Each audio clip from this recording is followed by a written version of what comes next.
존재의 숲에 있습니다. 얘도 앞에는 도서관이 있고요. 트람이 지나가고 있습니다. 그죠? 한편에 철학부 건물을 배경으로 그 벤치에 앉아 있습니다.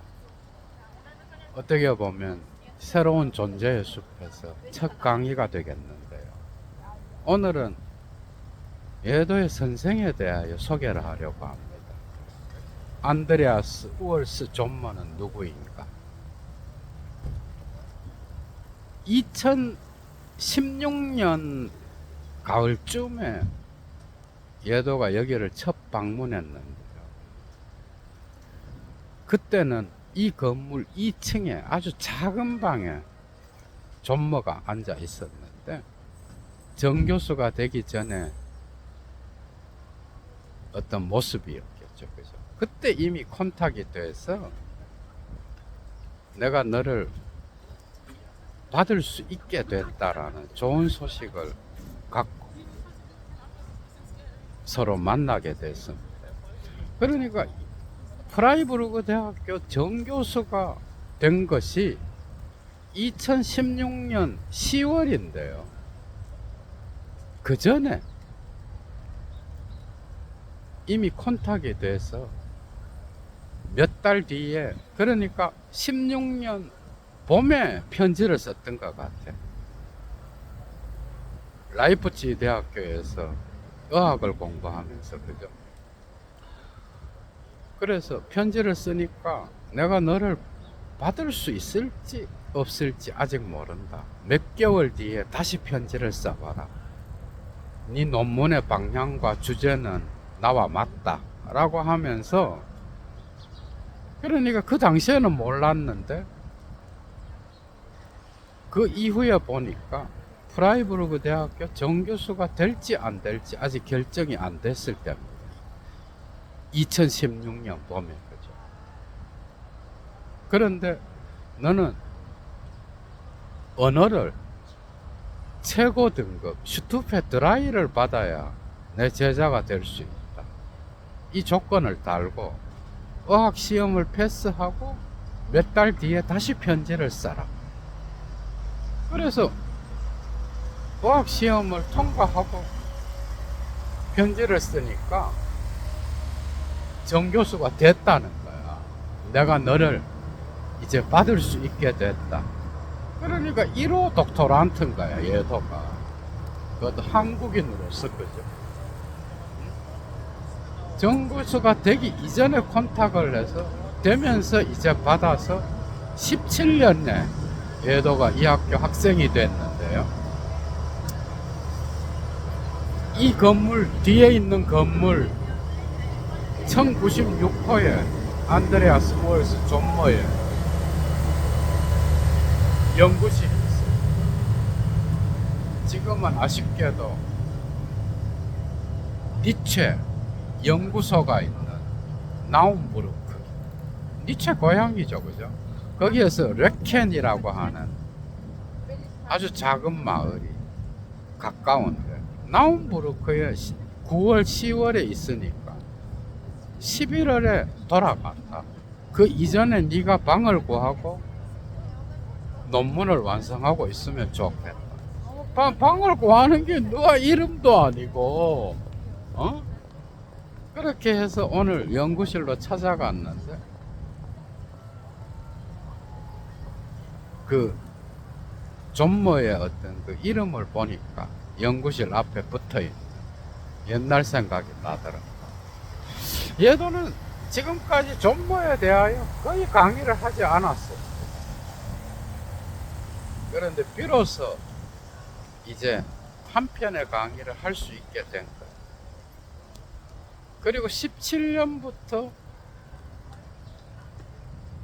가을부터 논문을 써서 몇 개월간 작성해서 18년 봄에 제출을 하고 경제적 어려움 때문에 한국으로 돌아간다 그랬는데요.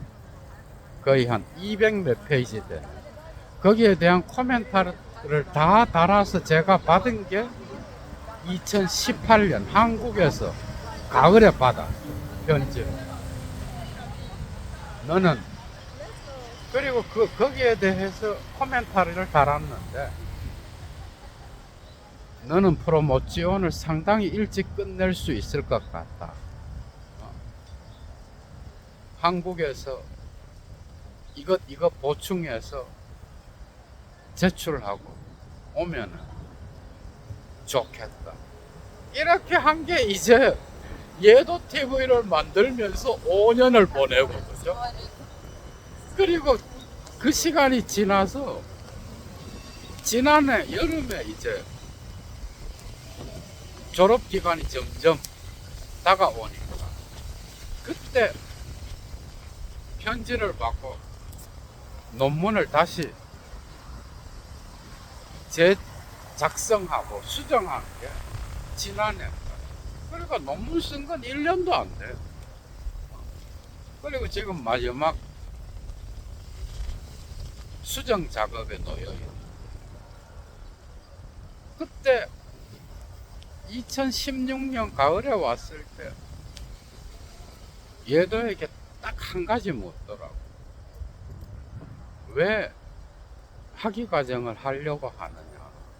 네 나이는 이미 상당히 많이 먹었는데 한국에서 교수를 생각하고 학위과정을 할 것 같지는 않다. 이런 의미야. 응? 그때 얘도 나이가 만으로 그죠? 46 뭐 이랬으니까. 여러분 한번 생각을 해봐. 만으로 46이었다고. 그래서 얘도는 딱 한 가지 대답을 했습니다. 나는 뭐 교수 이런 거 관심도 없고 한국에서 철학과는 점점 없어지고 교수 자리 이런 거 생각도 안 한다. 그럼 왜 전 재산을 싸들고 왔느냐. 뭐 재산도 없었지만은. 그래서 얘도가 딱 한마디 한 게 기억납니다. 한국의 자본주의 사회에 어떤 극단적인 자본주의를 조금이라도 인간의 모습을 한 그런 사회로 만드는데 조금이라도 기여하고 싶다. 이렇게 대답했어. 그러니까 교수가 감동을 먹었는지 잠시 있다가 알레스 오케이 이러더라. 아주 굿을 한 몇 번을 연발하더라. 그래서 승인을 받고 이제 라이프치히로 돌아갔다가 17년 봄에 와서 다시 만난다. 기억이 나는데 17년 봄에 왔을 때 얘도가 프라이부르크 대학교 안멜동을 하려고 왔을 때 이 뒤에 있는 건물 2층에서 1층으로 그러니까 1096호로 커다란 방으로 옮겨서 필로조피스 세미날 베드라이 교수가 돼 있더라고. 방도 막 예전에 2층에 있을 때 좁은 방이 아니라 한 3-4배나 큰 방으로 옮겼어. 그리고 프라이부르크 대학교의 필로조피스 세미나에서 강의를 하기도 하지만 또 나움부르크에 있는 니체 연구소 거기 장이죠 지금도 그죠. 거기에서 지금 니체 코멘타르 작업을 계속하고 있는 겁니다. 나움부르크에 있는 니체 연구소에는 니체의 김나지움 성적표까지 그리고 니체의 어렸을 적에 작곡을 했던 어떤 그런 것 니체의 모든 흔적이 그죠 거기에 놓여 있죠. 그죠? 지금 니체 코멘타르를 완성하기 위하여 거의 다 끝나가죠. 그죠? 니체 원문에 대한 역사 비평인 거야 한마디로. 그걸로 이제 존머가 떠서 프라이부르크 대학교 교수까지 된 거예요. 원래 스위스 사람입니다. 얘도보다는 만으로 2살 반 정도 나이가 젊습니다. 이 다 늙어 빠진 얘들을 박사과정 학생으로 1호로 받았던 것 같아. 얘도가 볼 때는 그래요. 그때 교수가 되기 전에 컨택을 했으니까. 존머는 누구인가? 1972년 스위스에서 태어났어. 그리고 거기에서 공부를 하고 신학과, 철학과, 문화철학을 공부하면서 니체를 연구했겠죠.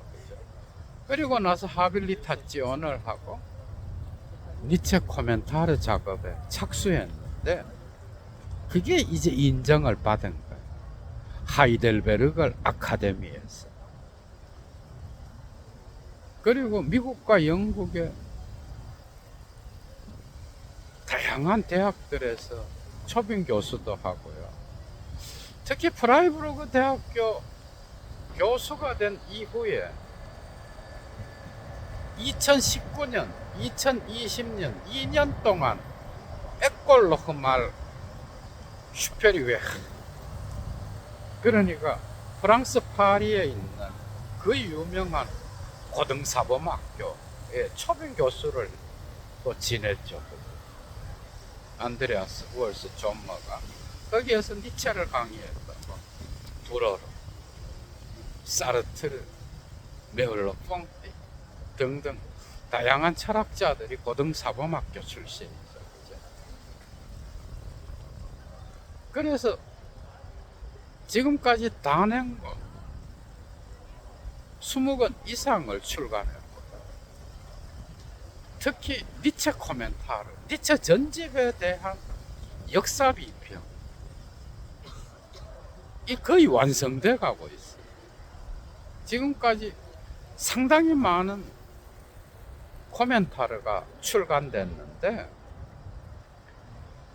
그리고 비로소 이 코멘타르가 불어와 영어와 온 세계 각국의 언어로 번역되고 있죠. 그렇다면 21세기 존머의 위치는 무엇입니까? 안드레아스 우얼스 존머의 니체 코멘타르 이외에 그의 니체 저작의 위치는 어디인가? 이게 중요하겠죠, 그죠? 그의 위치는 요즘에 출간되는 다양한 학술 논문들, 박사학위 논문이라든지 하빌리타지온, 그리고 학술 논문들에서 확인할 수가 있는 거예요. 존머는 사실 프라이부르그 대학교의 스위스 사람으로서 교수가 되기가 상당히 어려웠어요. 그래서 자기 자신도 교수 자리에 신청을 하고 상당히 많은 고민을 했죠. 그죠? 그랬는데 2016년 10월부터 여기에서 정교수가 되어 활동을 온 세계 각국을 다니면서 니체에 대한 세미나를 열고 하는데, 그의 위치는 어디입니까? 포스트 모더니즘 시대에 그의 위치는 이미 프랑스를 통하여 돌아나온 니체 연구가 다시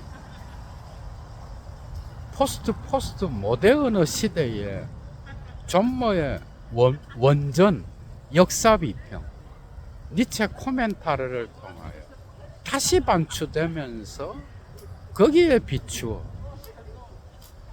니체의 얼굴이 다시 그려지는 그런 모습을 띠고 있는 거예요.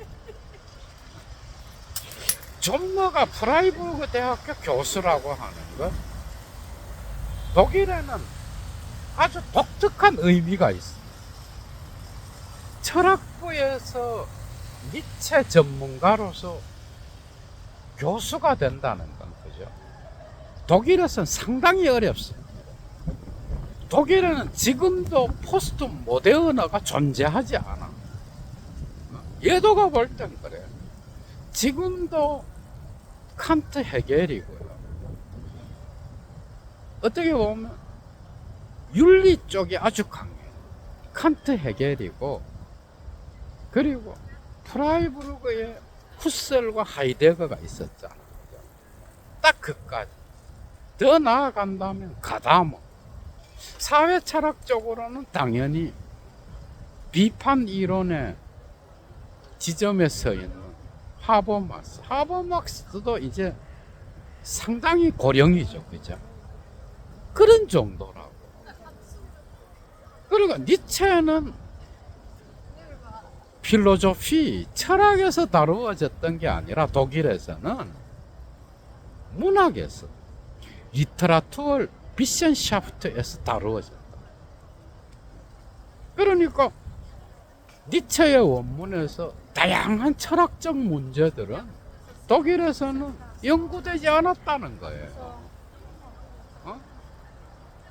그러니까 학술적으로 오히려 니체의 원문에서 철학적 문제들은 프랑스에서 열매를 맺었어.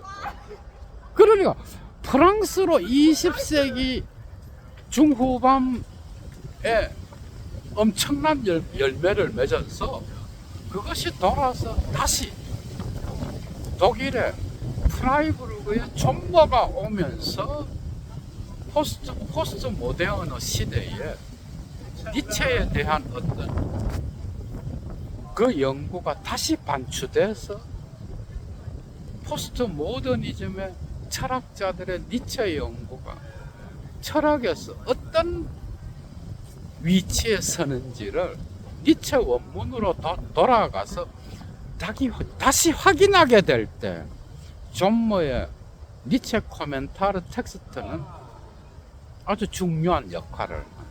이런 위치에 놓여 있는. 그래서 오늘날의 학술 논문에서 존머의 코멘타르, 니체 코멘타르에 대한 어떤 인용은 거죠. 이제 점점 확산되고 많아지고 있습니다. 그게 프라이부르크에 존머가 나타났다라는 건 어떻게 보면 독일 철학계의 니체가 비로소 철학 안으로 받아들여졌다라는 의미요.